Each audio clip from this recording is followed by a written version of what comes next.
Vacuum sealers are a great way to keep food fresher longer, and you can shell out $1,000 for one of those countertop versions. But Adam's here to tell us whether the handheld versions, which are cheaper, are any good. You know, Bridget, air is the enemy when we're talking about food storage, and you're right, those countertop vacuum sealers are huge and expensive. Yes. Handheld models offer a much cheaper, much smaller, much easier to store alternative. We were wondering whether they worked as well as the countertop models. So we have 4 different handheld vacuum sealers. The price range was about $8 to $40. And the tests included sealing strawberries, ground coffee, blade steaks, and chicken legs in bags of different sizes to store in the freezer.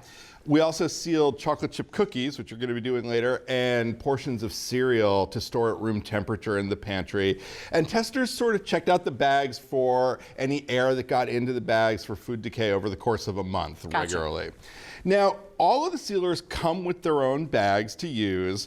They look a lot like a zip top bag, but they're a little different. The plastic is a little thicker, and we learned that they take a little more effort to seal really carefully. Testers ended up just putting them down on a work surface and running their fingers over the seal repeatedly to make sure that it was sealed really well. They found this out because there were a couple of seal failures early on. Now, this model actually suffered a couple of seal failures in the bags once they were closed correctly too, and that led the testers to research the composition of the bags. They called the manufacturers, and they learned that all the bags have a couple of kinds of plastic. They all have polyethylene, which is really common. It's used in grocery bags. It's all kinds of things. 3 of them also included nylon. The one that had problems with getting some air into the food didn't have nylon. Instead, it had polyester. And we checked with our own science editor who said that nylon is actually a better gas barrier than polyester is. So we figured that the polyester is the reason that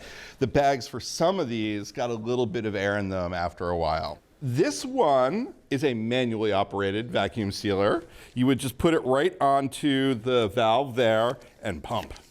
Like a reverse bicycle pump. The other ones are all electric. And they all worked pretty well. They were simple to use. All of them sealed the bags in about 20 seconds or less, depending on the size of the bag and what was in there. But they weren't all equally comfortable to use. And I want you to try this white and green one on this bag. You just put the sealer right over the valve and press the button, and it's going to suck the air out, and you're going to tell me what you think. All right.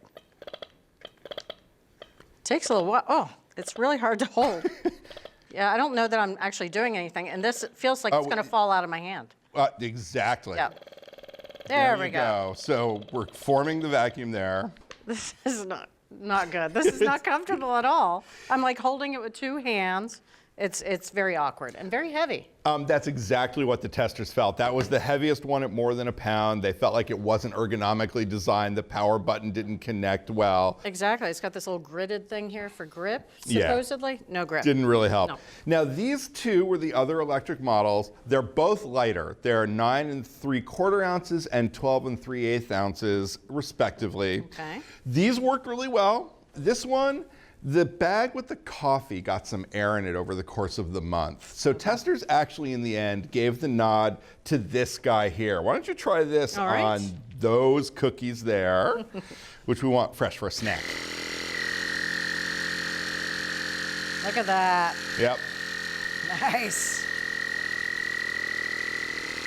The possibilities are endless there. So much lighter, so much more comfortable, perfectly effective. The bags that were sealed with this one never got any air in them over the course of the month. So this is the winner. It's the Gourmet Handheld Vacuum Sealer Set. $22 for the vacuum sealer and some bags. And you know what? Testers really felt like this was a perfectly effective, obviously much less expensive and easier to store alternative to those huge countertop models. Well, there you go. If you have food to save, like chocolate chip cookies, just eat them. But if you want to save them, then buy the winner. It's the Gourmet Handheld Vacuum Sealer Set, and it runs $22. Thanks for watching America's Test Kitchen. What'd you think? Well, leave a comment and let us know which recipes you're excited to make, or you can just say hello. You can find links to today's recipes and reviews in the video description. And don't forget to subscribe to our channel. See you later. I'll see you later.